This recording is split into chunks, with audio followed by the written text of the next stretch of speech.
Do we have any more Bs? I have a B. Yeah. I've got Devontae. You got, Yeah. I was gonna say you got to put Devontae in there somewhere.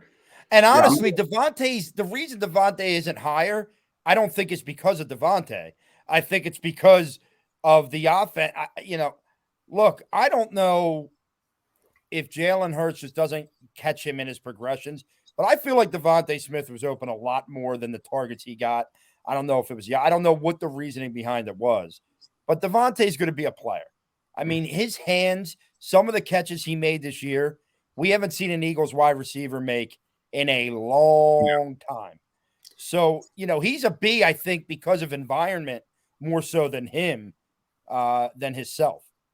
I fully agree. For pretty much the majority of the second half of the season, all I kept coming back to was how good Devontae, his numbers would be if, he had an adequate deep ball passer at quarterback. There were so many times where, Jalen Hurts and him were not on the same page.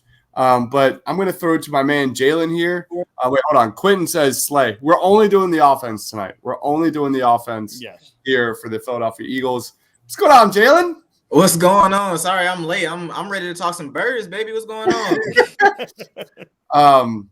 I don't know. First of all, Dave, how much time do you have? Like, what's your thing here? I can hang out for a few. All right, cool. All right. So right now we are just ranking the Eagles offense. We've got Jason Kelce at S tier, Mailata at A tier. I called him Andre Dillard by accident. That was terrible. I take it back so many times. I take it back. Oh yeah, big time. Lane Johnson at B, and I just put Devontae at a B. Do you have any? Let's start for you, man. Is there anyone missing at S, A, or SA A tier? Because we're on B now. I think I would bump.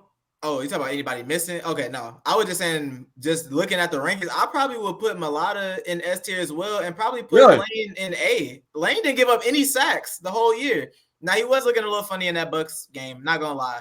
But I probably would have put Lane in that A tier just because 400 snaps on offense, 0 sacks allowed. He was back in that zone. And Mailata, he's a people mover, man. I mean, he just doesn't lose his reps very often. So for me, he's kind of in that elite tier as well. Rager needs to be in the F tier. We haven't gotten there yet. Is there a tier for cut now? No, straight up. Is there an F minus tier? Not even trying to I know everybody's had their, kind of dumping on him. He's terrible, straight up.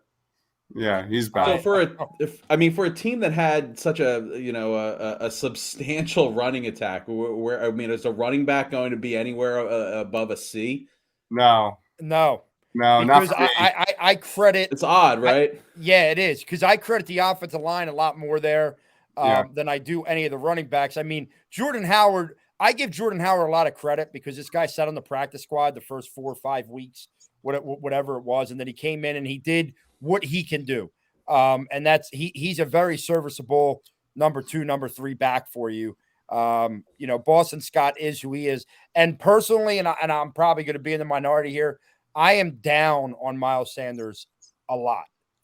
In my opinion, I wouldn't be upset if they decided to draft a running back higher this year, a little higher than typical this year, and move on from Miles Sanders, because his skill set is as skillful as he can be. I think he has lapses from the brain a lot, and the guy hasn't stayed healthy. I mean, he gets hurt every year, and he got hurt 2 or 3 times this year. And he doesn't really wear the defense down either. I'd rather have a back that can actually wear the defense down as the game progresses.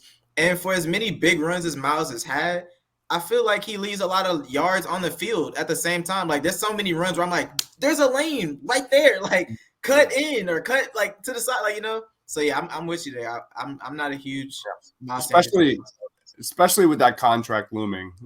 There's no way I'm giving him any more money than what he's got now. And you look at Jalen Hurts and everything he does. There are weaknesses to Jalen Hurts, but we don't talk enough about how much he impacts the running game for the Philadelphia Eagles. Getting him a young stud running back like Isaiah Spiller, day 2, day 3, would be terrific for this offense, and you have a controllable contract there, and a piece to build to the future here. So, any other B's or Jalen? Sorry, any other S's or A's? Any other S's or A's? I'm taking a look.